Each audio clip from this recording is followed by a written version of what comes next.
तो बच्चों प्रश्नावली 15.2 को स्टार्ट करने से पहले इस चैप्टर के जो बेसिक नॉलेज होते हैं वो जान लेते हैं। तो पिछले ही अध्याय में हमने पढ़ा था और जाना था सर्वांग समता के बारे में, ठीक ना। सर्वांग समता के बारे में कि दो आकृतियां आपस में सर्वांग सम तभी होती है जब उसके आकार प्रकार मतलब आकृति माप सब एकदम बराबर हो, उसी को ही सर्वांग समता कहते हैं। उसी प्रकार त्रिभुज के बारे में रेखाखंड के बारे में बताया था, कोण के बारे में बताया था, पिछले वीडियो में बता दिया था। उसके बाद त्रिभुज के सर्वांगसमता के बारे में बताया कि दो त्रिभुज आपस में अगर सर्वांगसम है, ठीक ना, इस सर्वांगसम का चिन्ह होता है तो क्या होता है कि संगत भुजा ए बी मतलब संगत भुजा संगत और कोण, संगत भुजा संगत कोण आपस में बराबर होते हैं, ठीक है। तो चलिए आगे जानते हैं अब कि त्रिभुज की सर्वांगसमता के लिए प्रतिबंध मतलब कंडीशन पर कोग्रुएंस ऑफ टू ट्रायंगल, ठीक है। कंडीशन जानेंगे कि कौन कौन सा कंडीशन में दो त्रिभुज आपस में सर्वांगसम होते हैं। तो पहला जो कंडीशन है वह है, पहले समझ लीजिए आपको समझ में आ जाएगा, पहले हम पढ़ रहे हैं, ठीक है। तो ध्यान दीजिएगा कि भुजा भुजा भुजा आखिर ये है क्या, अभी अभी तुरंत डिटेल में पता चल जाएगा। भुजा भुजा भुजा मतलब साइड साइड साइड, चार तरह का ऐसा कंडीशन बताया है कि दो त्रिभुज आपस में तभी सर्वांगसम हो गए जब ये कंडीशन फुलफिल करेंगे। तो पहला कंडीशन है भुजा भुजा भुजा, जिसको साइड साइड साइड कहते हैं इंग्लिश से, संक्षेप में हम लोग लिखते हैं एस एस एस, ठीक है। दूसरा जो कंडीशन है वो है भुजा कोण भुजा, जिसको साइड एंगल साइड कहते हैं, जिसको लिखते हैं संक्षेप में एस ए एस, ठीक है। ये आपके बुक में भी मिल जाएगा। तीसरा कंडीशन है कोण भुजा कोण, जिसको एंगल साइड एंगल कहते हैं, ए एस ए से डिनोट करते हैं, संक्षेप में लिखते हैं। और चौथा जो कंडीशन है समकोण कर्ण भुजा, right angle hypotenuse and side, ठीक ना, आर एच एस, ठीक है। ये चार कंडीशन अगर फुलफिल होगा किसी भी दो त्रिभुज में तो वह सर्वांगसमता कहलाता है, मतलब वह एक दूसरे के साथ सर्वांगसम होंगे, यही है। तो आपके इस चैप्टर में प्रश्नावली 15.2 में ये दो दो ठीक ना, भुजा भुजा भुजा और भुजा कोण भुजा के कंडीशन को समझना है। तो चलिए इसको समझ लेते हैं। तो चलिए बच्चा देखते हैं भुजा भुजा भुजा आखिर ये है क्या, एस एस एस जो है वो होता क्या है। तो सपोज मान लो कि दो त्रिभुज हमने ले लिया, ठीक है, ए बी सी और डी एफ ही, ठीक है, और सबका हमने एंगल दे दिया, मतलब भुजा भुजा भुजा है तो सभी भुजा का माप दिया गया है, ठीक ना। देखो ए सी का माप है 5 सेंटीमीटर, सी बी का माप है 2 सेंटीमीटर और ए बी का माप है 3 सेंटीमीटर। यहाँ समझ गए तो समझे आप समझ गए, बहुत ईजी है। देखो डी एफ का माप है 3 सेंटीमीटर, एफ ई का माप है 2 सेंटीमीटर और डी ई का माप है 5 सेंटीमीटर। तो यहाँ पे क्या ये दो त्रिभुज आपस में सर्वांगसम है, कैसे पता करें। तो यही कंडीशन अगर लागू हो गया भुजा भुजा भुजा तो सर्वांगसम होंगे। आखिर कैसे, तो देखो ए सी हम यहाँ लिख देंगे, ठीक ना, जरा गौर से देखिएगा।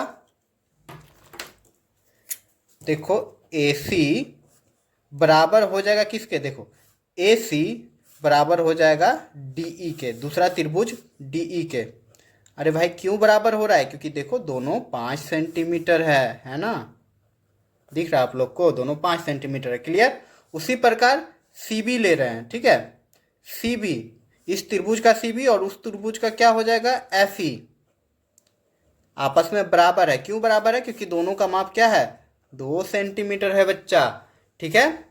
अब तीसरा जो भुजा ले रहे हैं इसमें ए बी बच गया, ए बी बराबर हो जाएगा किसके, यहाँ पे देखो डी ई के, डी एफ के बराबर हो जाएगा। ए बी 3 है और डी एफ 3 है, तो डी एफ हम ले लेंगे, तो कितना आ गया 3 सेंटीमीटर। तो यहाँ पे इसीलिए हम लोग लिख देंगे, इसीलिए देखो तीनों भुजा मतलब संगत भुजा बराबर हो गया, भुजा बराबर हो ना, ए सी बराबर डी ई, सी बी बराबर एफ ई और ए बी बराबर डी एफ, तीनों भुजा आपस में बराबर हो गया दोनों त्रिभुज का। तो हम कह सकते हैं कि त्रिभुज ए बी सी ये त्रिभुज सर्वांगसम है किसके, त्रिभुज डी ई एफ के। कैसे, यही एस एस एस से, ठीक ना, मतलब साइड साइड साइड से, भुजा भुजा भुजा से, इसी कारण ये दोनों त्रिभुज आपस में सर्वांगसम है। ये ही चीज जानना था कि सर्वांगसम है या नहीं है, कैसे, कौन सा कंडीशन है। यहाँ पे हमने तीनों भुजा को आपस में बराबर कर दिया, तो इससे हमें पता चल गया कि त्रिभुज सर्वांग है। अब जब त्रिभुज सर्वांग हो जाएंगे तो इसके संगत कौन, मतलब कौन सी कौन एफ के बराबर होगा, कौन ई कौन बी के बराबर, मतलब संगत कौन के बराबर होगा। अब वहां पे डिपेंड करता है कि कौन सा कौन वहां पे आएगा। ठीक है, आई होप ये समझ में आ गई होगी कि भुजा भुजा भुजा कंडीशन क्या होता है, कैसे लागू होता है और कैसे बनाना है। इसी तरह का क्वेश्चन आप लोग को मिलेगा। ठीक है, अब दूसरा जो कंडीशन है वो जान लेते हैं। दूसरा कंडीशन है आपका भुजा कौन भुजा।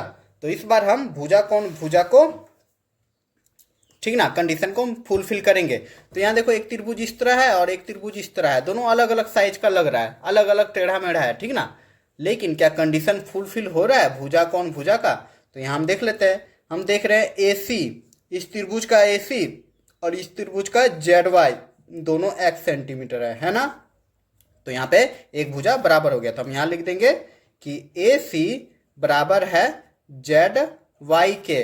क्यों जी? क्योंकि दोनों है x सेंटीमीटर, x मतलब कोई मान होगा।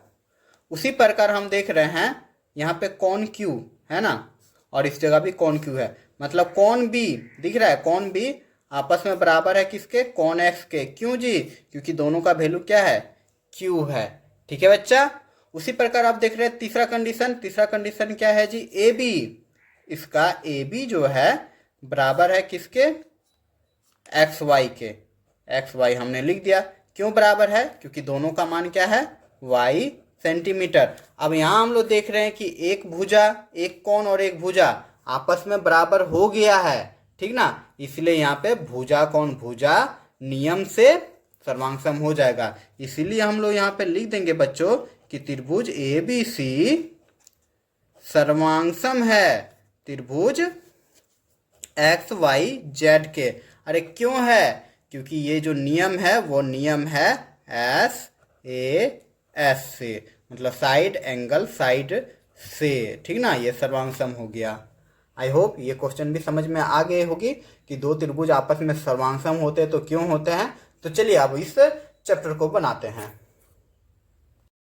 तो यहाँ पे हमने सिर्फ अभी दो ही कंडीशन के बारे में बताया और यहाँ पे दो कंडीशन बच गया, कौन भुजा कौन और समकोण कर्ण भुजा। ठीक ना, ये दो कंडीशन हम अगले चैप्टर में बताएंगे। ठीक है, क्योंकि अगले चैप्टर में ही इसका यूज है। यही दो कंडीशन का यहाँ पे यूज था, इसलिए इसी दो कंडीशन को हमने अच्छे से ब्रीफली बताया। तो चलिए अब बनाते हैं एक्सरसाइज को। तो प्रश्नावली 15.2 का पहला क्वेश्चन है कि दो त्रिभुज ABC और त्रिभुज A'B'C' के कुछ भागों का माप दी गई है। ठीक है, SAS सर्वांगसमता शर्त का उपयोग करके जांच कीजिए कि दोनों त्रिभुज सर्वांगसम है अथवा नहीं। यदि त्रिभुज सर्वांगसम है तो उन्हें सांकेतिक रूप में लिखिए। ठीक ना, तो कौन सा नियम दिया है यहाँ पे, बोल दिया SAS। ठीक ना, कंडीशन के थ्रू, मतलब साइड एंगल साइड के नियम से जांच करना है। यहाँ पे क्वेश्चन A और B है। ठीक है, तो पहला जो नंबर है AB, त्रिभुज ABC और A'B'C' है। ठीक है, दो त्रिभुज दिया हुआ है, इसमें AB दिया हुआ है 7, BC दिया हुआ है 9 और कोण B दिया हुआ है 70 डिग्री। उसी प्रकार इसमें A'B'C' त्रिभुज में A'B' दिया है 7 सेंटीमीटर, B'C' दिया 9 सेंटीमीटर और कोण B दिया है 70 सेंटीमीटर। तो इसको जांच करना है SAS के थ्रू। तो चलिए बनाते हैं। तो बच्चा सबसे पहले इस तरह का हम त्रिभुज बना लेंगे दो गो। देखो एक ABC है तो हमने ABC त्रिभुज बनाया और यहाँ पे A'B'C' है तो A'B'C' त्रिभुज बनाया। अब देखो बच्चा यहाँ पे मेरा यहाँ पे AB कितना दिया हुआ है 7 सेंटीमीटर, तो AB ये रहा, दिख रहा है, ये AB है तो इसका हम लिख दे रहे हैं 7 सेंटीमीटर। AB 7 सेंटीमीटर है। BC देखो BC यहाँ से यहाँ तक कितना है 9 सेंटीमीटर, तो हमने लिख दिया 9 सेंटीमीटर। और कोण B कितना है, ये कोण B कितना है 70 डिग्री।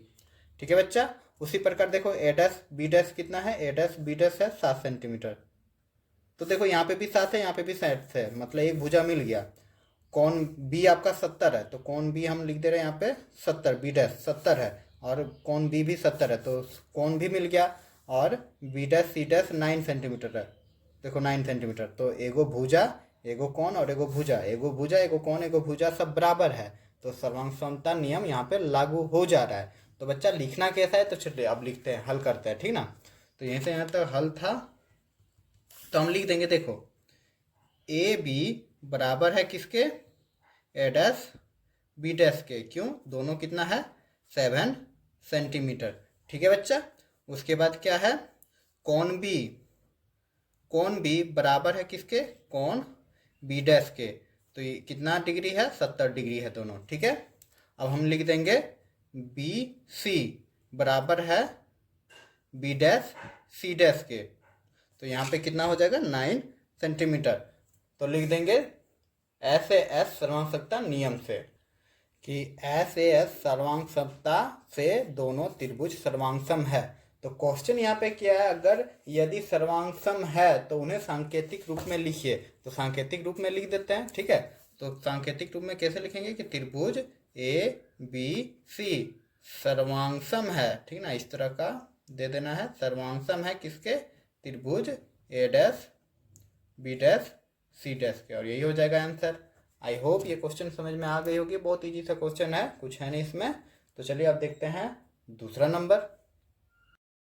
तो बच्चा इसी का दूसरा नंबर क्वेश्चन है कि BC 5 सेंटीमीटर है, AC 6 सेंटीमीटर है और कौन B 50 सेंटीमीटर है। और A dash B dash C dash में BC B dash C dash है 5 centimetre, C dash A dash है 6 सेंटीमीटर, लेकिन कौन B आपका 40 है। तो इस बार 40 है, यहाँ 50 है, तो कौन यहाँ पे नहीं मिल पा रहा है। ठीक ना। तो चलिए हम लोग लिख देते हैं। देखो क्या है, BC कितना दिया हुआ है? 5 सेंटीमीटर। तो हम 5 सेंटीमीटर लिख देंगे। और इस side BC B dash C dash भी 5 सेंटीमीटर, यहाँ तो मिल गया। ठीक ना। उसके बाद क्या है? AC कितना है आपका? 6 सेंटीमीटर। तो 6 सेंटीमीटर।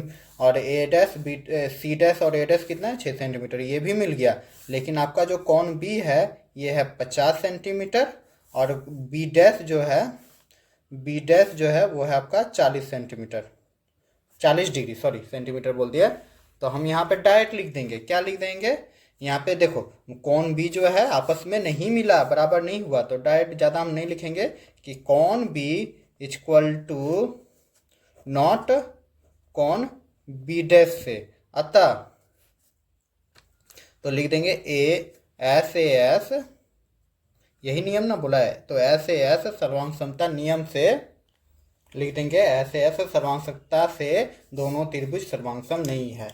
ठीक है बच्चों, इतना लिख देंगे तो आंसर हो जाएगा। तो यहाँ पे मेरा क्वेश्चन नंबर 1 कंप्लीट होता है। चलिए नेक्स्ट देख लेते हैं अब। तो क्वेश्चन नंबर 2 है बच्चों कि आकृति 1, आकृति 2, आकृति 3 त्रिभुजों के युग्म में कुछ भागों की माप अंकित की गई है। तो SAS मतलब साइड एंगल साइड सर्वांगसमता शर्त का उपयोग करते हुए इनमें से वे युग्म छांटिए जो सर्वांगसम है। ठीक है।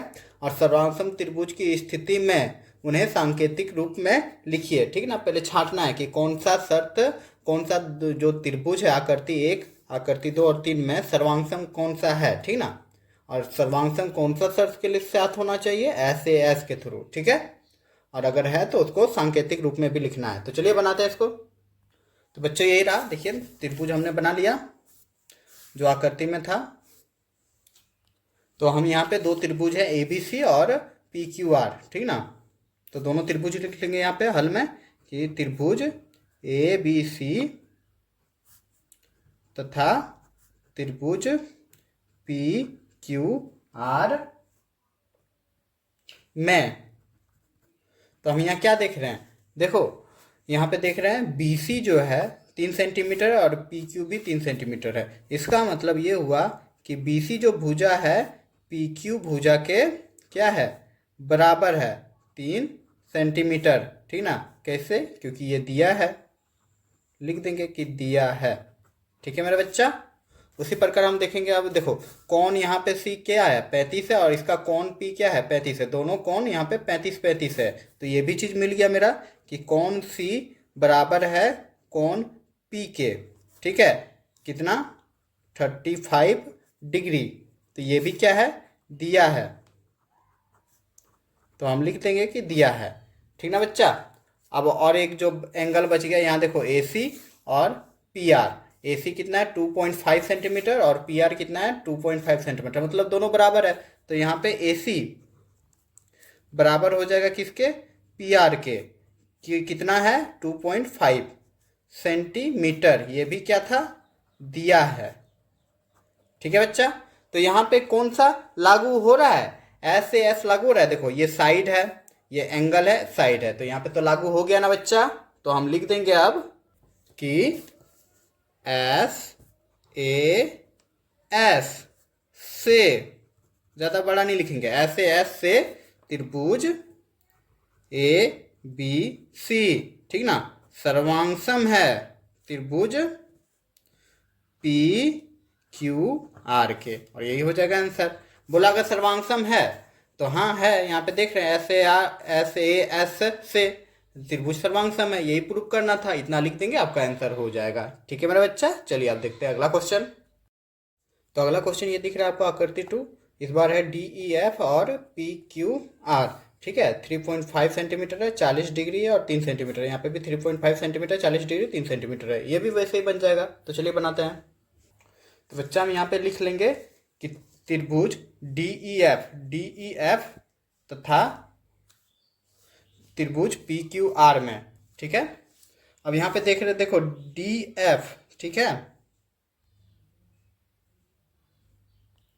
कि डी एफ जो है बराबर है क्यू पी के, मतलब पी क्यू या क्यू पी जो कहें, तो हम लिख देंगे यहाँ पे कि डी एफ बराबर है पी क्यू के। क्यों? क्योंकि ये दोनों का मान कितना है, 3.5 है, ठीक ना, 3.5 सेंटीमीटर जो कि दिया है, तो हम लिख लेंगे दिया है। ठीक है मेरा बच्चा। अब देख रहे कौन, यहाँ पे कौन एफ है 40 और कौन क्यू है 40, ठीक ना, तो हम लिख देंगे कि कौन एफ बराबर होगा कौन क्यू के। क्यों जी? क्योंकि दोनों है 40 डिग्री, ये भी क्या है, दिया है, ठीक। अब अगला जो है ई एफ है और यहाँ पे क्या है, क्यू आर है, दोनों 3-3 सेंटीमीटर है, तो लिख देंगे कि ई एफ बराबर है क्यू आर के। क्यों? क्योंकि दोनों 3 सेंटीमीटर है, ये भी क्या है, दिया है। तो अब हम लिख सकते हैं ना कि यहाँ पे देखो साइड एंगल साइड सर्वांग समता से, तो हम डायरेक्ट लिखेंगे कि एस ए एस से क्या, कि त्रिभुज डी ई एफ सर्वांगसम है त्रिभुज पी क्यू आर, ठीक ना, और यही हो जाएगा आंसर। आई होप ये क्वेश्चन भी समझ में आ गए होगी। चलिए अब देखते हैं नेक्स्ट क्वेश्चन। तो आकृति 3, ठीक ना, यही है। इधर बहुत प्यारा सा क्वेश्चन, अच्छा सा क्वेश्चन है, इसको जरा सा समझना। देखो इस तरह का एक चतुर्भुज है, समांतर चतुर्भुज, बीच में काट दिया है। तो देखो यहाँ बीच में हम लकीर दे देंगे तो एक त्रिभुज बन जाएगा पी क्यू आर, ठीक ना, ये त्रिभुज बन रहा है पी क्यू आर, और एक त्रिभुज बन रहा है पी आर एस, दो त्रिभुज बन रहा है ना। तो इसी दोनों त्रिभुज में अब हमको देखना है कि ये क्या सर्वांग समता नियम काम करता है कि नहीं, ऐसे एस वाला। तो ठीक है, दोनों त्रिभुज हम लिख लेंगे कि त्रिभुज पी क्यू आर, एक त्रिभुज ये है पी क्यू आर और दूसरा त्रिभुज है पी एस आर, ठीक ना, तथा त्रिभुज पी एस आर में हम क्या देख रहे हैं बच्चा, पी एस आर में देखो एस आर जो है क्यू पी क्यू के बराबर है। देखो एस आर 3.5 है और पी क्यू भी कितना है, 3.5, तो ये लिख देंगे कि त्रिभुज पी क्यू आर में पी क्यू जो है बराबर है किसके, एस आर के, एस आर के आर एस जो कहो, ठीक ना। यहाँ पे यही ना दिख रहा होगा आप लोगों को कि पी क्यू जो है 3.5 है, किसमें, त्रिभुज पी क्यू आर में, और उसी प्रकार पी आर एस त्रिभुज में एस आर जो है 3.5 है, ठीक है। तो ये कितना है, 3.5, तो यहाँ लिख देंगे 3.5 सेंटीमीटर, ये आपका दिया है, ठीक है। अब वैसे ही देखो त्रिभुज पी क्यू आर में कौन जो पी है वो 35 है और त्रिभुज पी आर एस में कौन जो आर है 35 है, दोनों 35 है। तो हम लिख देंगे कि कौन पी बराबर है कौन आर के। क्यों जी? क्योंकि दोनों का मान 35 डिग्री है, ठीक ना, 35 डिग्री है, ये आपका दिया है, लिख देंगे। अब यहाँ पे नहीं दिया है, ठीक ना, अब यहाँ पे कोई भी डाटा नहीं दिया है, तो अब कैसे समझेंगे। तो ये देखो एक त्रिभुज ये है और दूसरा त्रिभुज ये है, इसमें जो पी और आर जो भुजा है ठीक ना, आप लोग को दिख ही रहा होगा पी आर जो भुजा है वो दोनों त्रिभुज में आता है। त्रिभुज पी क्यू आर में भी आता है और पी आर एस में भी आता है ये वाला भुजा। मतलब ये भुजा जो है ये दोनों त्रिभुज में आ रहा है। इसका मतलब ये उभयनिष्ठ भुजा हुआ, ऐसा भुजा जो दोनों में आ रहा है। ठीक ना, उभयनिष्ठ भुजा है। इसका मतलब इस त्रिभुज में ये भुजा और इस त्रिभुज में ये भुजा दोनों आपस में तो बराबर है, उभयनिष्ठ है, इसलिए तो बराबर हो गया। मतलब यहाँ से यहाँ तक का मान तो बराबर है ना होगा। अगर इसको हम अलग कर देंगे, इस त्रिभुज को और इस त्रिभुज को अलग कर देंगे तो ये उभयनिष्ठ भुजा तो सेम ही ना रहेगा, पी आर ही ना रहेगा। समझ में आ रहा है? तो हम यहाँ पे लिख देंगे कि पी आर जो है बराबर हो जाएगा पी आर के। क्यों जी? उभयनिष्ठ भुजा। ठीक ना, उभयनिष्ठ मतलब जो दोनों में रहता है, तो यहाँ लिख देंगे उभयनिष्ठ। आई होप समझ में आ गई होगी क्या हम बोलना चाह रहे हैं। उभयनिष्ठ मतलब जो दोनों में है, तो उभयनिष्ठ जो दोनों में है तो दोनों में तो बराबर है ना, होगा ना, तो लिख देंगे उभयनिष्ठ है। ठीक है, तो अब देखो यहाँ पे मेरा लागू हो गया। ये देखो भुजा है, कौन है? भुजा है, तो हम लिख सकते हैं ना एस ए एस से क्या हो जाएगा? त्रिभुज पी क्यू आर सर्वांशम होगा त्रिभुज पी एस आर से। यही तो साबित करना था और ये हो जाएगा आंसर। आई होप ये क्वेश्चन समझ में आ गई होगी। चलिए अब देख लेते हैं नेक्स्ट क्वेश्चन। तो क्वेश्चन नंबर 3 है बच्चा कि सिद्ध करे कि समबाहु त्रिभुज के तीनों प्रत्येक कोण की माप 60 डिग्री है। ठीक ना, तो इस बार सिद्ध करना है कि समबाहु त्रिभुज का प्रत्येक कोण 60 डिग्री होता है। तो चलिए बनाते हैं इसको। तो यही क्वेश्चन है बच्चा। तो पहले हम समबाहु त्रिभुज बना लेंगे। समबाहु त्रिभुज मतलब होता क्या है कि जिसका प्रत्येक भुजा बराबर होती है। मतलब ए बी बराबर है किसके? बी सी के, और बी सी बराबर है किसके? ए सी के। ठीक ना, तो हम लिख लेंगे कि ए बी त्रिभुज ए बी सी एक समबाहु त्रिभुज है। समबाहु त्रिभुज है। ठीक है, जिसमें क्या होता है जी कि ए बी बराबर होगा बी सी के और बी सी बराबर होगा सी ए के या ए सी के लिखो। ठीक है, और जब भुजा बराबर होते हैं तो उसके संगत कोण भी बराबर होते हैं। ठीक ना, मतलब ये कोण आपस में भी बराबर हो गए। ठीक ना, तो जब भुजा बराबर है तो इसके संगत कोण भी बराबर होंगे। इसीलिए कोण ए बराबर होगा कोण बी के और बराबर होगा कोण सी के। ठीक है मेरे बच्चा, इतना समझ में आ गया। त्रिभुज, और हम लोग जानते हैं कि त्रिभुज के तीनों कोणों का योग 180 होता है। तो लिख देंगे कि त्रिभुज के